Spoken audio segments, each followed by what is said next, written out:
Hey guys, Fire here from InDepth Gaming, bringing you another game review. This time we're checking out Donuts'n'Justice. This game was developed by FobT Interactive, published by Ratalaika Games, and releases on June 4th, 2021. As far as the price, I'm sorry we don't quite know that information just yet, but it should be available on the store, like I said, tomorrow on Friday for June 4th. Let's dive into the game and talk about it. So the game has two distinct modes. There's a campaign style mode where it'll take you about 20 to 25 minutes to play the game, as well as a boss rush mode, which is kind of just endless boss grinding. And it also features a store where you can buy little hats after you collect cash while you're playing throughout the game. They don't really do too much outside of just giving you some extra attributes, but to be honest, playing the game, you're not really going to notice too much because it's not too difficult of a game. There's different game modes you can select for difficulty as well as stats that the game does track, and you can pick one of two different characters to play as, Mike Riggs or Nick Gordon. They don't really do too much difference as, ultimately this game is pretty simplistic in the way it plays. It's a side-scrolling button mash, kind of just enemy grinding style game. You use A and B to shoot from left and right, as well as X to throw grenades, and then you'll pick up tons of pickups along the way.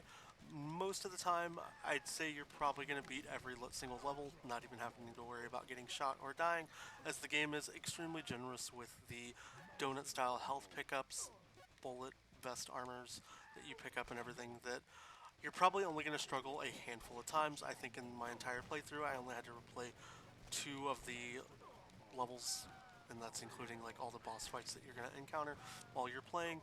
You'll end up getting a small variety of different enemies, as well as these annoying civilians that are just going to get in your way that kind of just turn into bullet sponges. I don't think I was ever able to really kill anybody while I was playing the game civilian wise, so it seems like all they really do is just get in your way. As far as visually, this game, it definitely feels like an old school retro style arcade game that you might have seen on original NES consoles way back in the day, and it definitely feels like it. It feels like you're almost sitting in an arcade at your own console at home, and I definitely think if you are somebody who has like arcade sticks for your gaming console, this would definitely be a perfect game for you to pick up and play in that sense.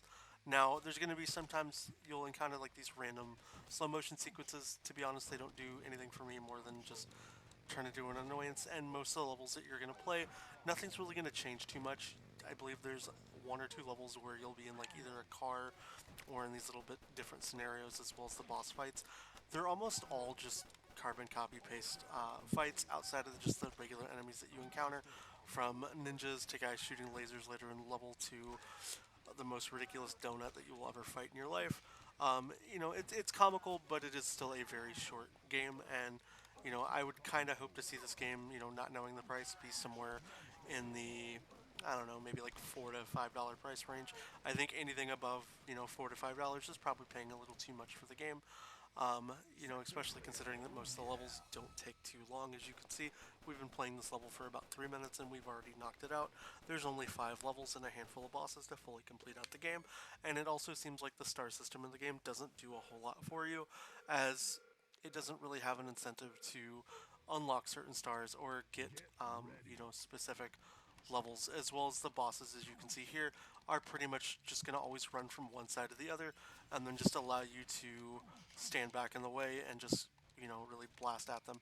I could just spam grenades at this guy and it's going to pretty much kill him with very little effort to kind of proceed through the levels. I would like to have seen the game maybe be a little more difficult, um, you know, but it does seem for the most part to be a super simple and standard game. The levels change up a little bit, but it's more just cosmetic changes than anything that really changes the game up at all. The most comical and funny part while playing this game is while me and Dream were in a party both checking the game out, he kept trying to hit press fire to join and was wondering why I wasn't showing up in his game. But that's kind of more of a little inside joke.